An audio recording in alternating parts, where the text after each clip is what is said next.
Assalamualaikum warahmatullahi wabarakatuh. Apa kabar saudaraku, yang dirahmati Allah Subhanahu wa Ta'ala? Semoga selalu mendapatkan perlindungan dari Allah. Kali ini kita akan membahas syukur. 1. Pengertian syukur. Kata syukur diambil dari kata syakara, syukuran, wasyukuran, dan wasyukuran yang berarti berterima kasih keabdanya. Bila disebut kata asy syukru, maka artinya ucapan terima kasih. Syukran laka artinya berterima kasih bagimu, asy syukru artinya berterima kasih, asy syakir artinya yang banyak berterima kasih. Menurut Kamus Arab Indonesia, kata syukur diambil dari kata syakara, yaskuru, syukron dan tasyakara yang berarti mensyukurinya, memujinya. Syukur berasal dari kata syukuran yang berarti mengingat akan segala nikmatnya. Menurut bahasa adalah suatu sifat yang penuh kebaikan dan rasa menghormati serta mengagungkan atas segala nikmatnya, baik diekspresikan dengan lisan, dimantapkan dengan hati maupun dilaksanakan melalui perbuatan. Dalam Kamus Besar Bahasa Indonesia, memiliki dua arti. 1. Rasa berterima kasih kepada Allah. 2. Untunglah atau merasa lega senang del. Ada 3 ayat yang dikemukakan tentang pengertian syukur ini, yaitu sebagai berikut disertai penafsirannya masing-masing. 1. Surah Al-Furqan, ayat 62. Artinya, dan dia pula, yang menjadikan malam dan siang silih berganti bagi orang yang ingin mengambil pelajaran atau orang yang ingin bersyukur. Ayat ini ditafsirkan oleh Al-Maraghi sebagai berikut bahwa Allah telah menjadikan malam dan siang silih berganti, agar hal itu dijadikan pelajaran bagi orang yang hendak mengambil pelajaran dari pergantian keduanya, dan berpikir tentang ciptaannya, serta mensyukuri nikmat Tuhannya untuk memperoleh buah dari keduanya. Sebab, jika dia hanya memusatkan kehidupan akhirat maka dia akan kehilangan waktu untuk melakukannya. Jadi arti syukur menurut Al-Maraghi adalah mensyukuri nikmat Tuhannya dan berpikir tentang ciptaannya dengan mengingat limpahan karunia-Nya. Hal senada dikemukakan Ibn Katsir bahwa syukur adalah bersyukur dengan mengingatnya. Penafsiran senada dikemukakan Jalal al-Din Muhammad Ibn Ahmad al-Mahali dan Jalal al-Din Abderrahman Abi Bakar al-Suyuti dengan menambahkan bahwa syukur adalah bersyukur atas segala nikmat Rabb yang telah dilimpahkannya pada waktu itu.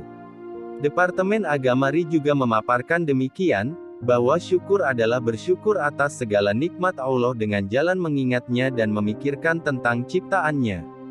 2. Surah Saba, ayat 13. Artinya, para jin itu membuat untuk Sulaiman apa yang dikehendakinya dari gedung-gedung yang tinggi dan patung-patung dan piring-piring yang besarnya seperti kolam dan periuk yang tetap berada di atas tungku.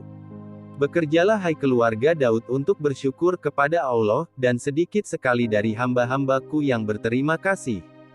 Ayat ini menjelaskan bahwa Allah menyebut-nyebut apa yang pernah Dia anugerahkan kepada Sulaiman yaitu mereka melaksanakan perintah Sulaiman alaihi salam untuk membuat istana-istana yang megah dan patung-patung yang beragam tembaga, kaca dan pualam. Juga piring-piring besar yang cukup untuk 10 orang dan tetap pada tempatnya, tidak berpindah tempat. Allah berkata kepada mereka, agar mensyukurinya atas segala nikmat yang telah Dia limpahkan kepada kalian.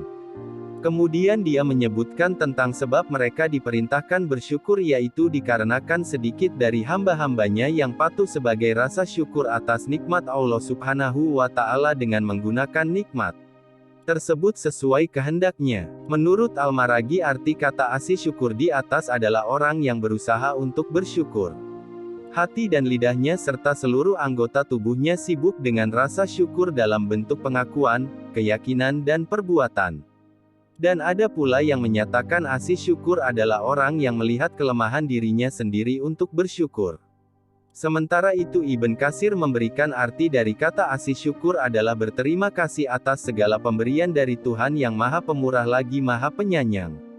Penafsiran yang senada dikemukakan oleh Jalal al-Din Muhammad Ibn Ahmad al-Mahali dan Jalal al-Din Abde al-Rahman Ibn Abi Bakar al-Suyuti dengan menambahkan bahwa rasa syukurnya itu dilakukan dengan taat menjalankan perintahnya.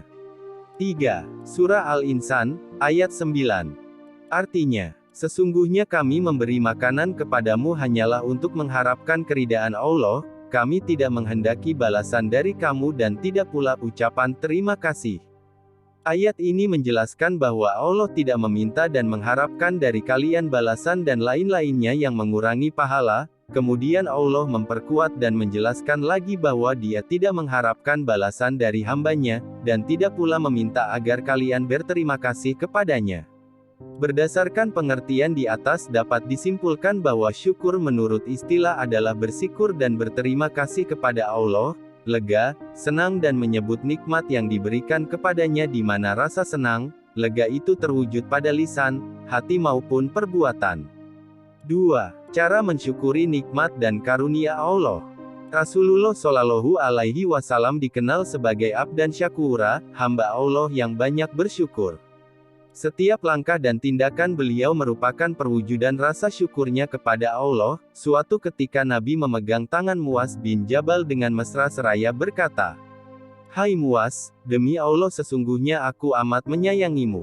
Beliau melanjutkan sabdanya, "Wahai Muaz, aku berpesan, janganlah kamu tinggalkan pada tiap-tiap sehabis salat berdoa, Allahumma aini petik terbalik ala zikrika wa syukrika wa husni petik terbalik ibadatika. Ya Allah, tolonglah aku agar senantiasa ingat kepadamu, mensyukuri nikmat-Mu, dan baik dalam beribadat kepadamu." Mengapa kita perlu memohon pertolongan Allah dalam berzikir dan bersyukur? Tanpa pertolongan dan bimbingan Allah amal perbuatan kita akan sia-sia. Sebab kita tidak akan sanggup membalas kebaikan Allah kendati banyak menyebut asma Allah, menyanjung, memuja dan mengaungkannya. Lagi pula, hakikat syukur bukanlah dalam mengucapkan kalimat tersebut, kendati ucapan tersebut wajib dilakukan sebanyak-banyaknya. Al-Junaid, seorang sufi, pernah ditanya tentang makna hakikat syukur. Dia berkata, "Jangan sampai engkau menggunakan nikmat karunia Allah untuk bermaksiat kepadanya." Kita taat dengan menggunakan karunia dan izin Allah. Bahkan ketaatan itu sendiri merupakan karunia dan hidayah Allah. Sebaliknya, seseorang yang melakukan maksiat pun sudah pasti dengan menyalahgunakan nikmat Allah dan akibat kesalahannya sendiri. Ketika kita menerima pemberian Allah kita memujinya, tetapi ini sama sekali belum mewakili kesyukuran kita. Pujian yang indah dan syahdu saja belum cukup, dia baru dikatakan bersyukur bila diwujudkan dalam bentuk amal soleh yang diridai Allah. Abu Hazim Salamah bin Dinar berkata, perumpamaan orang yang memuji syukur kepada Allah hanya dengan lidah, namun belum bersyukur dengan ketaatannya, sama halnya dengan orang yang berpakaian hanya mampu menutup kepala dan kakinya, tetapi tidak cukup menutupi seluruh tubuhnya. Apakah pakaian demikian dapat melindungi dari cuaca panas atau dingin? Syukur sejati terungkap dalam seluruh sikap dan perbuatan, dalam amal perbuatan dan kerja nyata. Para ulama mengemukakan 3 cara bersyukur kepada Allah. 1. Bersyukur dengan hati nurani. Kata hati alias nurani selalu benar dan jujur. Untuk itu, orang yang bersyukur dengan hati nuraninya sebenarnya tidak akan pernah mengingkari banyaknya nikmat Allah. Dengan detak hati yang paling dalam, kita sebenarnya mampu menyadari seluruh nikmat yang kita peroleh setiap detik hidup kita tidak lain berasal dari Allah. Hanya Allah lah yang mampu menganugerahkan nikmat-Nya. 2. Bersyukur dengan ucapan. Lidahlah yang biasa melafalkan kata-kata. Ungkapan yang paling baik untuk menyatakan syukur kita kepada Allah adalah hamdalah. Dalam sebuah hadis, Rasulullah bersabda, barang siapa mengucapkan subhana Allah, maka baginya 10 kebaikan. Barang siapa membaca la ilaha illallah, maka baginya 20 kebaikan. Dan, barang siapa membaca Alhamdulillah, maka baginya 30 kebaikan. 3. Bersyukur dengan perbuatan, yang biasanya dilakukan anggota tubuh. Tubuh yang diberikan Allah kepada manusia sebaiknya dipergunakan untuk hal-hal yang positif. Menurut Imam Al-Ghazali, ada 7 anggota tubuh yang harus dimaksimalkan untuk bersyukur. Antara lain, mata, telinga, lidah, tangan, perut, kemaluan, dan kaki. Seluruh anggota ini diciptakan Allah sebagai nikmat-Nya untuk kita. Lidah, misalnya, hanya untuk mengeluarkan kata-kata yang baik, berzikir, dan mengungkapkan nikmat yang kita rasakan. Allah berfirman, dan terhadap nikmat Tuhanmu, hendaklah kamu menyebut-nyebutnya dengan bersyukur. Surah Al-Duha ayat 11. 3. Hikmah bagi orang-orang yang mau bersyukur. Adapun hikmah bagi orang bersyukur sangat banyak diberikan oleh Allah Subhanahu wa Ta'ala, bahkan Allah sangat mengetahui tanda-tanda orang yang bersyukur, balasan yang diberikan Allah di dunia dan di akhirat. Ada banyak ayat-ayat Al-Quran yang memaparkan tentang apa yang akan diperoleh atau didapatkan bagi orang yang bersyukur, di antaranya seperti dalam surat Ali Imran ayat 144 dan 145. Muhammad itu tidak lain hanyalah seorang rasul, yang sebelumnya telah berlalu beberapa orang rasul. Apakah jika wafat atau terbunuh kamu berbalik ke belakang? Barang siapa yang berbalik ke belakang, maka tidaklah ia memberi mudarat kepada Allah sedikitpun, dan Allah akan memberikan balasan kepada orang-orang yang bersyukur. Setiap diri tidaklah akan mati kecuali seizin Allah sebagai ketentuan yang telah ditetapkan waktunya.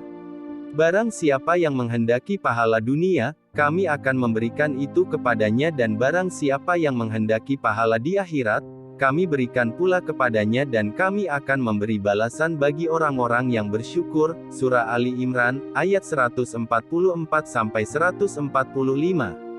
Barang siapa yang bersyukur kepada Allah, maka sesungguhnya ia bersyukur untuk dirinya sendiri, dan barang siapa yang tidak bersyukur maka sesungguhnya Allah Maha Kaya lagi Maha Terpuji. Surah Luqman ayat 12. Ayat ini merupakan Makkiyah.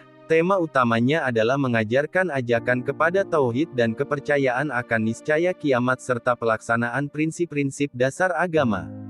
Adapun tafsiran ayat-ayat di atas menunjukkan Al-Quran yang penuh hikmah dan muhsin yang menerapkan hikmah dalam kehidupannya, serta orang-orang kafir yang bersikap sangat jauh dari hikmah kebijaksanaan.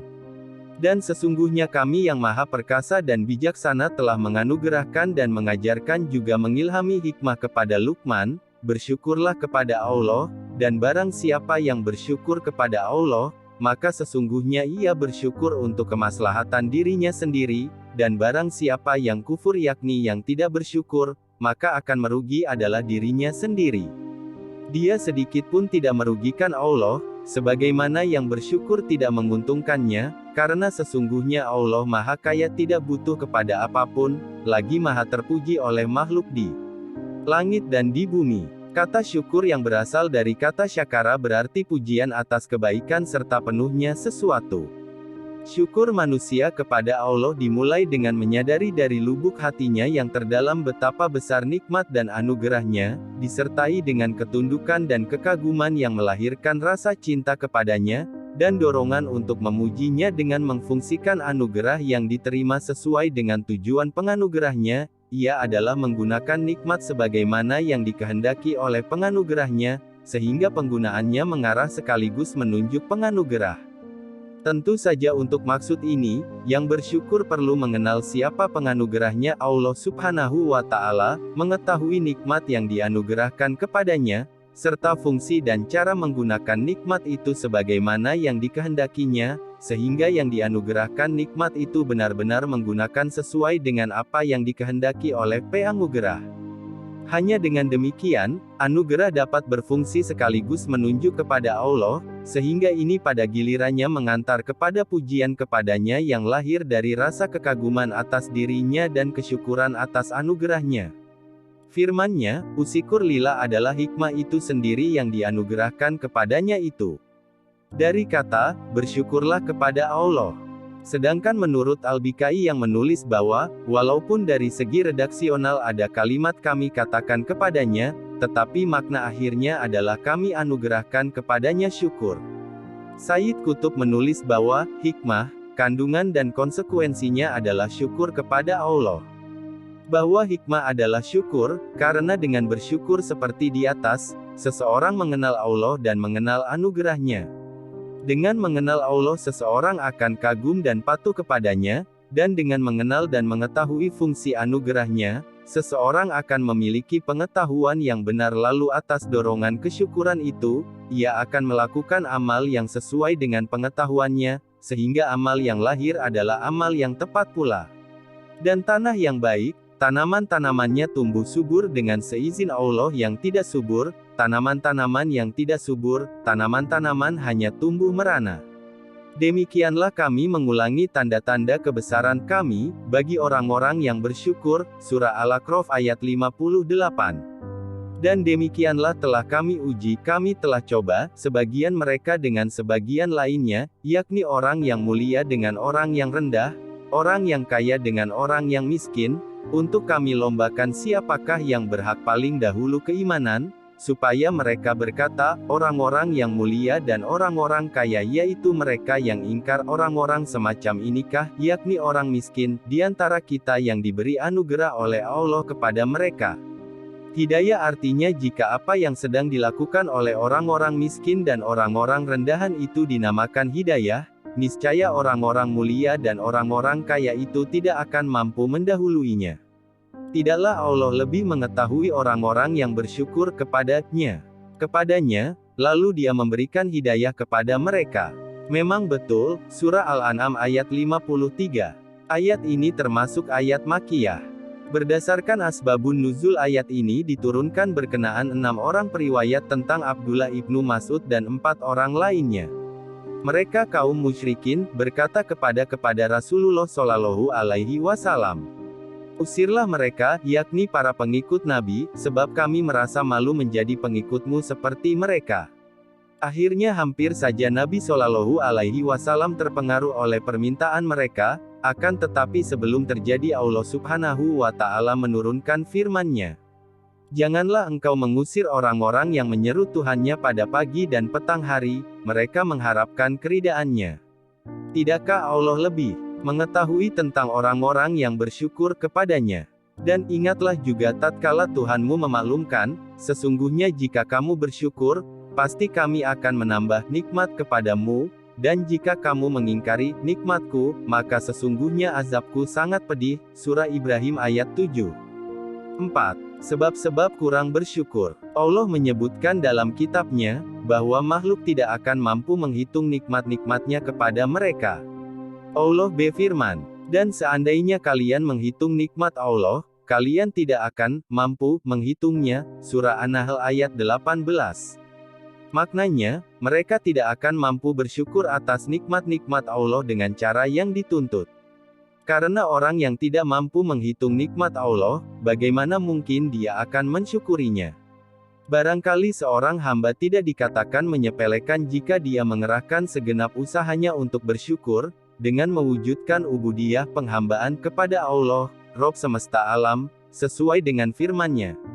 Maka bertakwalah kalian kepada Allah, menurut kemampuan kalian. Surah At-Taghabun ayat 16. Sikap meremehkan yang kami maksudkan adalah, jika seorang manusia senantiasa berada dalam nikmat Allah siang dan malam, ketika safar maupun mukim, ketika tidur maupun terjaga, kemudian muncul dari perkataan, perbuatan dan keyakinannya sesuatu yang tidak sesuai dengan sikap syukur sama sekali. Sikap peremehan inilah yang kita ingin mengetahui sebagian sebab-sebabnya. Kemudian kita sampaikan obatnya dengan apa yang telah Allah bukakan. Dan taufik hanyalah di tangan Allah. Di antara sebab-sebab ini, 1. Lalai dari nikmat Allah. Sesungguhnya banyak manusia yang hidup dalam kenikmatan yang besar, baik nikmat yang umum maupun khusus. Akan tetapi dia lalai darinya. Dia tidak mengetahui bahwa dia hidup dalam kenikmatan. Itu karena dia telah terbiasa dengannya dan tumbuh berkembang padanya.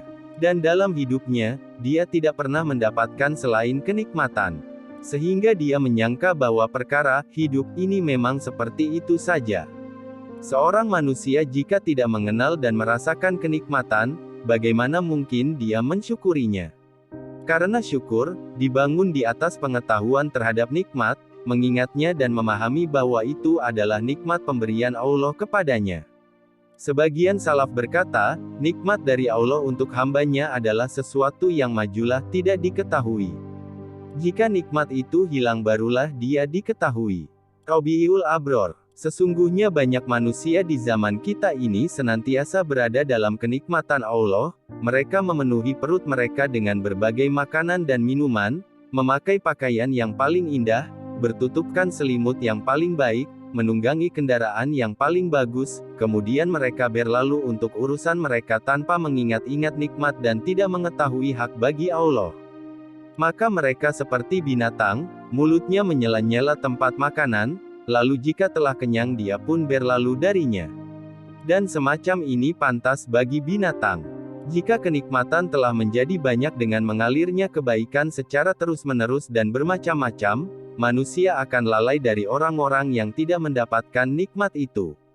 Dia menyangka bahwa orang lain seperti dia, sehingga tidak muncul rasa syukur kepada pemberi nikmat. Oleh karena itu, Allah memerintahkan hambanya untuk mengingat-ingat nikmatnya atas mereka sebagaimana telah dijelaskan. Karena mengingat-ingat nikmat akan mendorong seseorang untuk mensyukurinya. Allah berfirman, yang artinya, dan ingatlah nikmat Allah padamu, dan apa yang telah diturunkan Allah kepadamu, yaitu Alkitab dan Al-Hikmah, As-Sunnah. Allah memberi pengajaran kepadamu dengan apa yang diturunkannya itu, Surah Al-Baqarah ayat 231. 2. Kebodohan terhadap hakikat nikmat. Sebagian orang tidak mengetahui nikmat, tidak mengenal dan tidak memahami hakikat nikmat. Dia tidak tahu bahwa dirinya berada dalam kenikmatan, karena dia tidak mengetahui hakikat nikmat. Bahkan mungkin dia memandang pemberian nikmat Allah kepadanya sangat sedikit sehingga tidak pantas untuk dikatakan sebagai kenikmatan. Maka orang yang tidak mengetahui nikmat, bahkan bodoh terhadapnya, tidak akan bisa mensyukurinya. Sesungguhnya ada sebagian manusia yang jika melihat suatu kenikmatan diberikan kepadanya dan juga kepada orang lain, bukan kekhususan untuknya, maka dia tidak bersyukur kepada Allah. Karena dia memandang dirinya tidak berada dalam suatu kenikmatan selama orang lain juga berada pada kenikmatan tersebut. Sehingga banyak orang yang berpaling dari mensyukuri nikmat Allah yang sangat besar pada dirinya yang berupa anggota badan dan indera, dan juga nikmat Allah yang sangat besar pada alam semesta ini. Ambillah sebagai contoh, nikmatnya penglihatan. Ini merupakan nikmat Allah yang sangat agung yang banyak dilalaikan oleh manusia.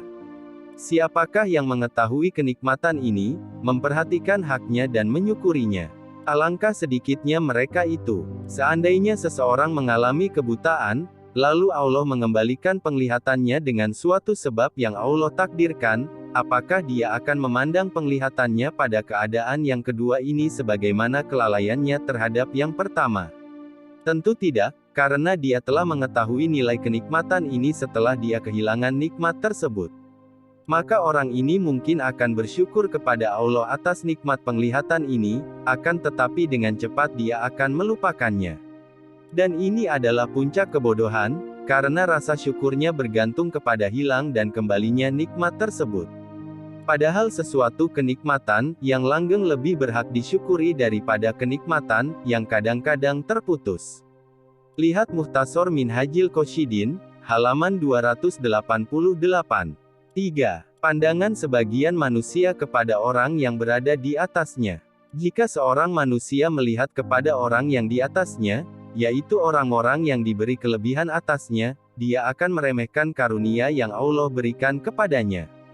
Sehingga dia pun kurang dalam melaksanakan kewajiban syukur. Karena dia melihat bahwa apa yang diberikan kepadanya adalah sedikit, sehingga dia meminta tambahan untuk bisa menyusul atau mendekati orang yang berada di atasnya. Dan ini ada pada kebanyakan manusia. Hatinya sibuk dan badannya letih dalam berusaha untuk menyusul orang-orang yang telah diberi kelebihan atasnya berupa harta dunia. Sehingga keinginannya hanyalah untuk mengumpulkan dunia. Dia lalai dari bersyukur dan melaksanakan kewajiban ibadah, yang sebenarnya dia diciptakan untuk hal tersebut ibadah. Telah datang suatu hadits dari Abu Hurairah radhiyallahu anhu, bahwa Rasulullah shallallahu alaihi wasallam bersabda, jika salah seorang di antara kalian melihat orang yang diberi kelebihan atasnya dalam masalah harta dan penciptaan, hendaknya dia melihat kepada orang yang lebih rendah darinya, yang dia telah diberi kelebihan atasnya. Riwayat Muslim nomor 2963. 4. Melupakan masa lalu. Di antara manusia ada yang pernah melewati kehidupan yang menyusahkan dan sempit. Dia hidup pada masa-masa yang menegangkan dan penuh rasa takut, baik dalam masalah harta, penghidupan atau tempat tinggal. Dan tatkala Allah memberikan kenikmatan dan karunia kepadanya, dia enggan untuk membandingkan antara masa lalunya dengan kehidupannya sekarang agar menjadi jelas baginya karunia Rob atasnya. Barangkali hal itu akan membantunya untuk mensyukuri nikmat-nikmat itu. Akan tetapi dia telah tenggelam dalam nikmat-nikmat Allah yang sekarang dan telah melupakan keadaannya terdahulu. Oleh karena itu engkau lihat banyak orang yang telah hidup dalam kemiskinan pada masa-masanya yang telah lalu, namun mereka kurang bersyukur dengan keadaan mereka. Yang engkau lihat sekarang ini. Setiap manusia wajib untuk mengambil pelajaran dari kisah yang ada dalam hadits Sahih, hadits panjang dari Abu Hurairah. Sesungguhnya ada 3 orang dari kalangan Bani Israel, orang yang punya penyakit kusta, orang yang botak dan orang yang buta, diriwayatkan oleh Al-Bukhari nomor 3277 dan Muslim nomor 2946, yang maknanya, sesungguhnya ada 3 orang dari kalangan Bani Israel yang ingin Allah uji. Mereka adalah orang yang punya penyakit kusta, orang yang botak dan orang yang buta. Maka ujian itu menampakkan hakikat mereka yang telah Allah ketahui sebelum menciptakan mereka.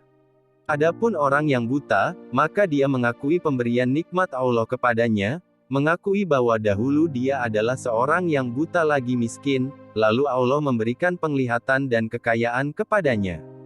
Dia pun memberikan apa yang diminta oleh pengemis, sebagai bentuk syukur kepada Allah. Adapun orang yang botak dan orang yang berpenyakit kusta, mereka mengingkari kemiskinan dan buruknya keadaan mereka sebelum itu. Keduanya berkata tentang kekayaan itu, sesungguhnya aku mendapatkannya dari keturunan. Inilah keadaan kebanyakan manusia, tidak mengakui keadaannya terdahulu berupa kekurangan, kebodohan, kemiskinan dan dosa-dosa, tidak mengakui bahwasanya Allah lah yang memindahkan dia dari keadaannya semula kebalikannya, dan memberikan kenikmatan tersebut. Semoga kajian di atas bermanfaat. Terima kasih. Wassalamualaikum warahmatullahi wabarakatuh.